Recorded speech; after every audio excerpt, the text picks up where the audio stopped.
Hello, Cleveland. Welcome to the Dawgland podcast. I am your host, Anthony Joki. As always, got my co host, Jackson McCurry, alongside me to help preview the Cleveland Browns and the Las Vegas Raiders. I was so worried I was going to say Oakland there.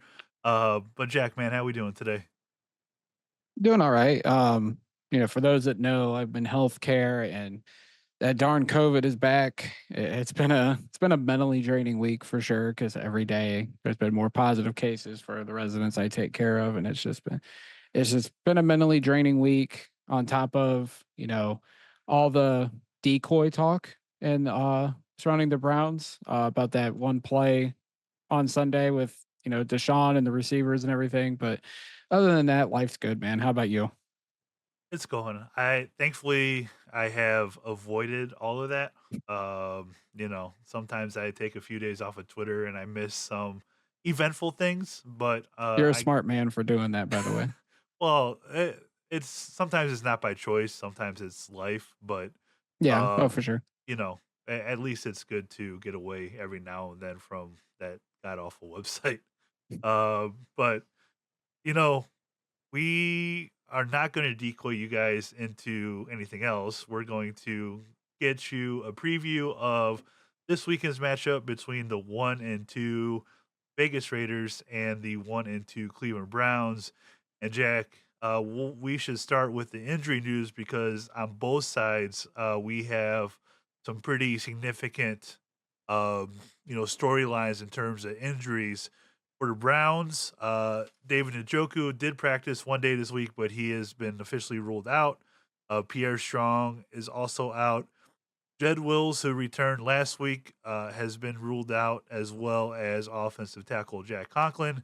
And that's just the tip of the iceberg in the laundry list of injuries that the Browns have at the moment. Lots of other guys are banged up. We'll see how it goes.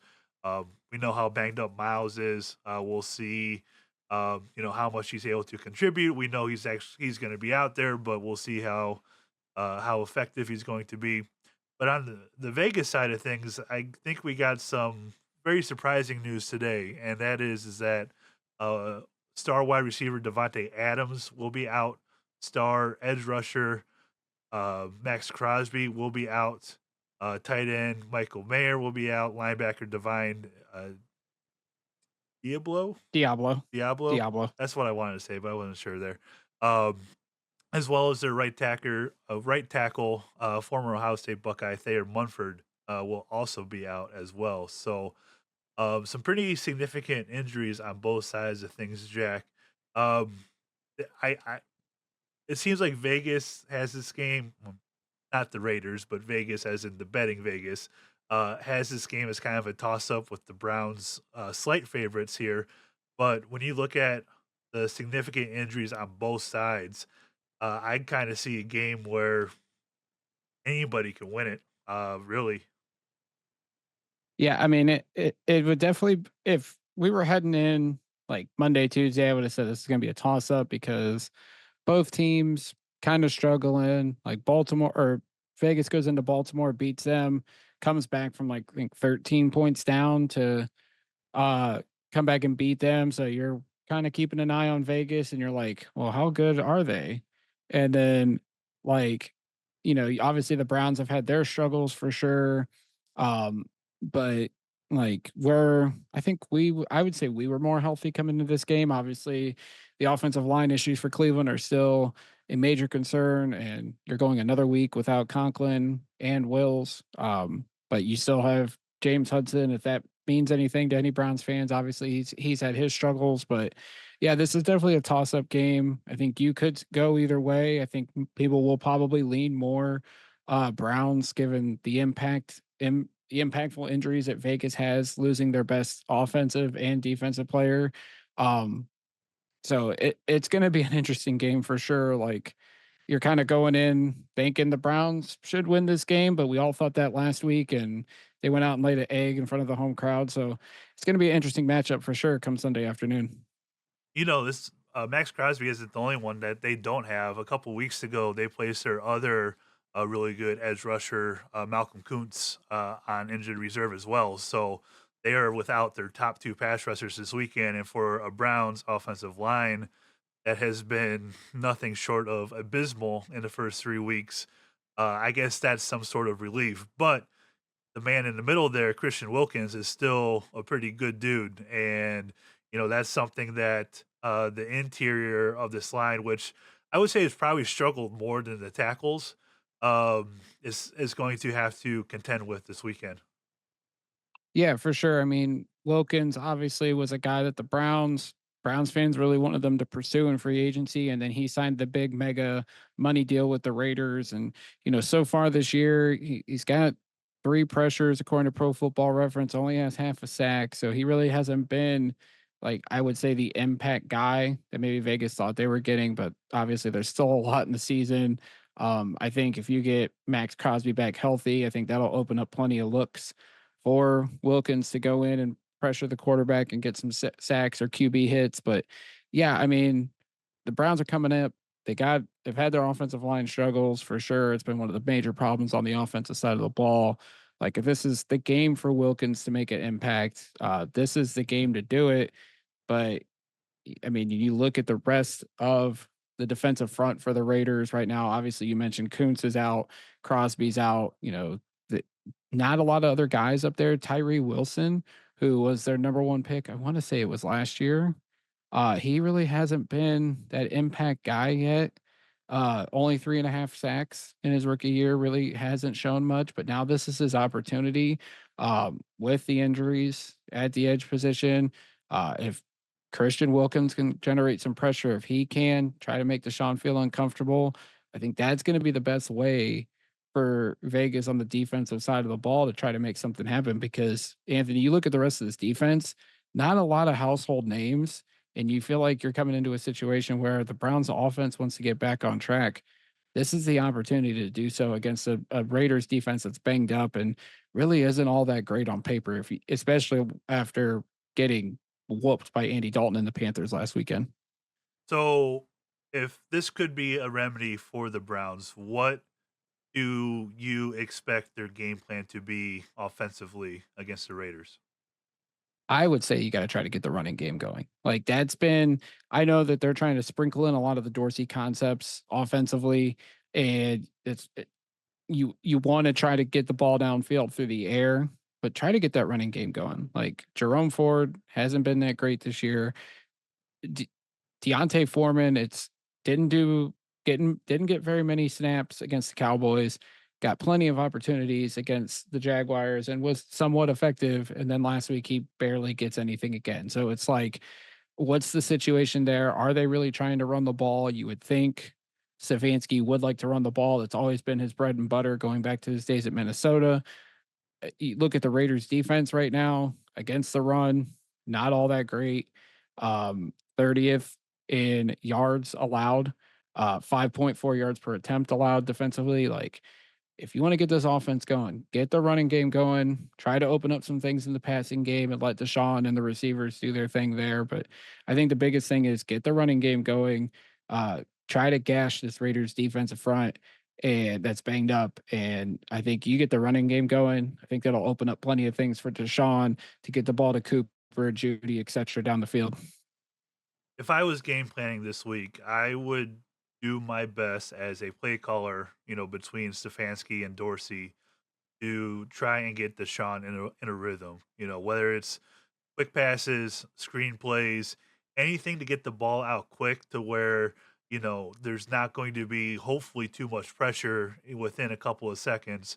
Anything to just try and find some sort of rhythm. We saw that in that first drive against Jacksonville, how well that drive went and how he was able to spread the ball around and they moved right down the field and scored a touchdown. I We need to see more of that this week. And so if you're able to kind of spread things out, um, quick passes, all that kind of stuff, just to um, give him give him some confidence. I think is the biggest thing. That's probably the biggest thing that has been lacking from him is the confidence. If you can find a way to give him some confidence on Sunday, against a depleted Raiders defense, you know, it could bode very well for this team. Yeah, I look back to last weekend against the Giants, Anthony. Daniel Jones, like, what did they do? They did quick passes, they did some screens, like, got the ball into their playmakers' hands and build up his confidence. In that first half, Daniel Jones looked like one of the top quarterbacks in the league, just the way he was slicing and dicing the Browns defense and just getting it to his playmakers and letting them be playmakers, essentially. Malik Neighbors, Wayndale Robinson, Devin Singletary, like these guys were carving up the Browns defense. And I think that's something that they need to do for Deshaun and for the rest of that offense because they have been struggling. They're at the bottom of almost every major passing category in the league. Like you have all this talent on that side of the ball. Yes, the offensive line's been banged up. Yes, Deshaun hasn't been himself and hasn't been in a rhythm, but you got to make some changes on that side of the ball to try to boost everybody's confidence and trying to get this thing back on track because they're only 1-2. The season's still early. They're not out of it by any means. It's not a lost season yet. Like you got to change some things up in the game plan to try to get the offense back and back clicking on the right page and get everybody on the right page to try to salvage what you can at this point because there's some tough games coming up with Washington, with Philadelphia. You got to get something going offensively, and I think something like that, like you said, getting Deshaun into somewhat of a rhythm could be that cure for sure. Maybe they need to implement some more decoys. Maybe that will help them out. Uh, Jordan Akins, go run a flat route and just stand there. I need to catch up on all that at some point. Mm. But until then, hopefully this offense can somewhat get going this weekend.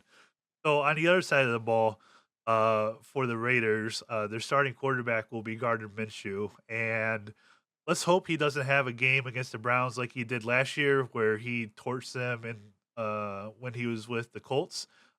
Thank God for Miles Garrett that day because that was the Miles Garrett game with the block field goal, the strip in the end zone that went for a touchdown. So um, Gardner Minshew, it seems like he has 9 lives in terms of being a quarterback for different teams. And what do you expect out of him without Devontae Adams on Sunday?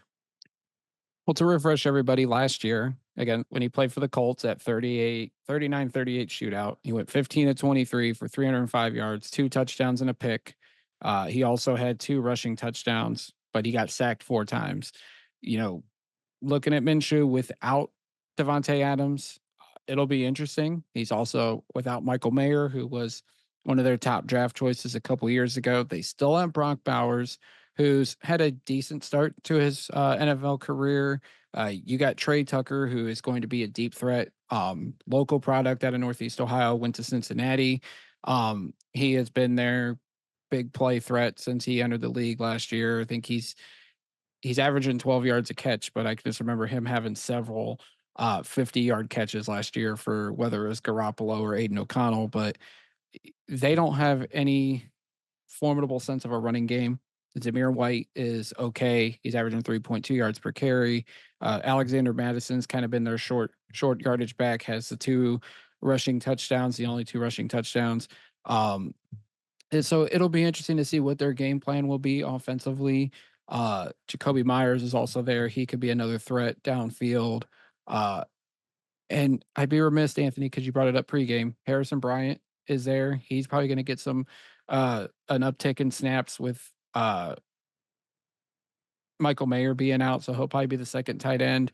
This could be a revenge game, perhaps. Even though Bryant had his issues holding on to the ball at times, he did score, I think, a decent amount of touchdowns during his 4 years here in Cleveland. So, and he's a big body, so he could be a vertical threat downfield, perhaps, or somebody down towards the goal line for Minshew to get the ball. But I would say the biggest thing is try to pressure Minshew, force him to, you know, get sacked, make some mistakes, maybe chalk up an interception or two. He's thrown 3 this year, so it'll be interesting to see what the Browns dial up. It seems like they did generate a lot of pressure on him last year. Obviously, making 2 turnovers, they sacked him 4 times, so I think that'll be the plan again. But just hope to God some of these under the radar receivers on Vegas' side don't get open because Minshew can't get the ball downfield and kill us if we blitz way too much. You know, I just want a complete game from this defense. You know, these first few games they have had strong second halves against Dallas, against the Giants this past Sunday. They got off the field in the late third and fourth quarter when they really needed it on this past Sunday uh, to give the offense a chance to go down and win.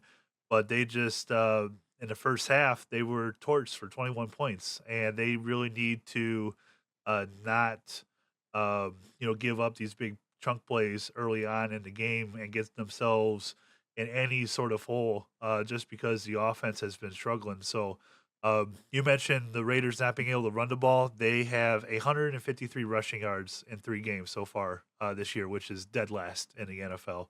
So I would almost maybe dare them to try and run it, but and sit back to and cover some of these guys deep. Um, I don't know if Vegas is going to try to exploit the screen game that everybody has been able to do against the Browns so far this season, or those end around runs, those jet play act or the jet motion plays.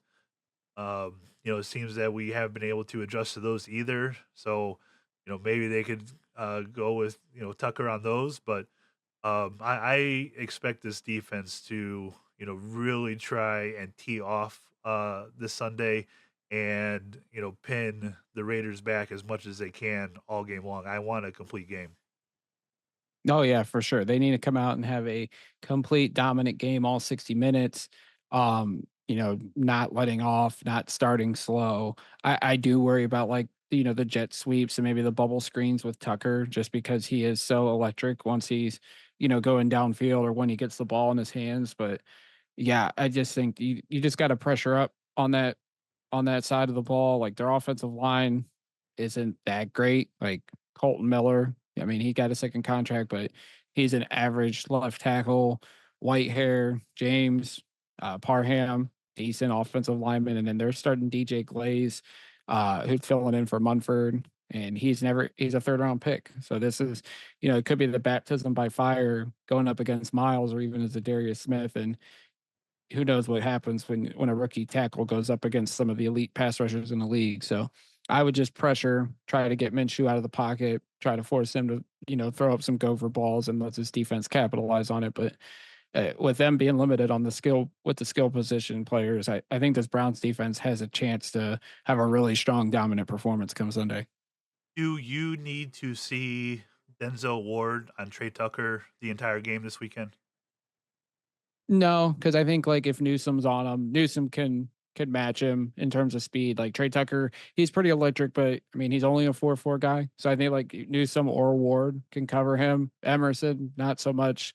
And he's been struggling. So you may want to like try to build up his confidence by putting him on a Jacoby Myers or, one of the other receivers in that room. So I don't think Denzel has to be on him the whole time. I think he should probably focus more on Jacoby Myers and then and he let Newsom handle Tucker, I think, for the most part. So it'll be interesting because there's these other receivers in their room: DJ Turner, Tyreek McAllister, and Ramil Kenton, and I've never heard of any of those guys. So hopefully none of those guys make an impact because that could be a disastrous day for the Browns defense for sure.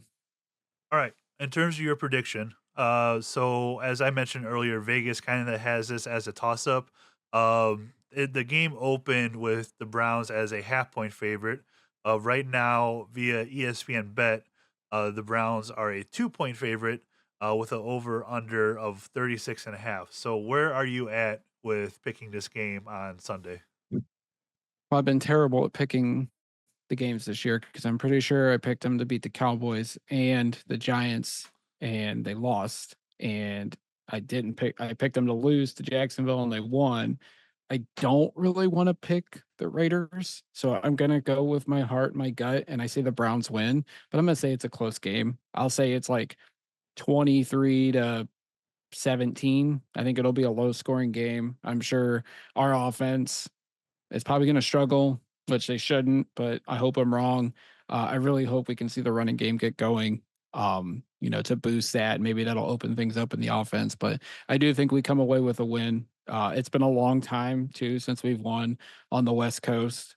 So I feel like that streak definitely needs to die. So I'll say Browns 23-17. Is this going to be the opposite effect of last year where they were 8-1 at home and they're gonna go, like, win all these road games this year and lose the home games or something? I hope That not, would but that would be that would weird. be something. Yeah, that would be something, and I hope that's not true because, like, the way our crowd can be, like, we can't lose any more home games because it's just been bad. But we're on a 3-game road trip. It'd be nice to win at least 2 of them and then be like 3-1 through the first 4 road games because we definitely struggled there last year, especially our defense. So hopefully, uh, the Dogs are ready on Sunday in Allegiant Stadium and our defense is ready to play. Well, I know there's gonna be a lot of Browns fans there, so, maybe we could do to that stadium what the Cowboys fans did to our stadium in week 1. Um, so I think it's gonna be close, and I am going to start to play the reverse psychology card here because it just seems like we haven't been able to get anything going. So I will say that the Raiders win this game, 19-16. Also another low scoring game. You know, I for all intents and purposes, I don't think that that's the way it's gonna go, but my official pick is going to be uh the Raiders winning on Sunday. Nothing wrong with that. Nothing wrong with that. And if this works, I'm just gonna pick against the Browns every single week for the rest of the season. So, just fair warning to everybody out there. I'll Uh, take it. I'll take it if it means the Browns win. Absolutely. I, I I'll do just about anything for the Browns to keep winning. Anything else you want to get off your chest here before we get out? No, I'm good. I'm just hoping we get a Browns win because if we drop to 1-3, man, it's already been ugly during both losses. But I feel like if we lose to the Raiders with how banged up they are, it's worse than uh us in terms of significance. Like Sunday night will be very ugly on social media. I can promise you that. Well, think about this too. You mentioned those 3 road games. So after those 3 road games, we have home against Cincinnati and then the Ravens. So, you know, we Oh boy. don't need to lose these next 3 games or 2 of the 3. That would not be good. And if that's the case, we'll be hearing more of the chants we heard on Sunday. But I'm not going to mention what the chants were. So, You um, don't have to. People heard them. did they come across television? Oh, oh yeah. Yeah. Like I had to double take and then like I turned it up a little bit and I was like, "Oh man, it already Because started." it was getting pretty loud, there, especially late in the first half. So, they kinda went away in the 3rd quarter, but, late in that first half there, it was pretty rough. So, Uh, alright. yep, So, we're gonna get on out of here. We'll be back Sunday, Monday, probably Monday. Monday would be my guess, Yep. to recap the Browns and the Raiders. Hopefully, it is a Victory Monday pod for everybody. But until next time, be sure to give Jack a follow on X at JackMcCurry08. Give me a follow at Anthony Jokey, JOKI. You can see it right here on the screen if I can point at the right thing here. Um, be sure to follow the Dawgland at the Dawgland as well. And remember, most importantly, as we head into Sunday, go Browns. Go Browns.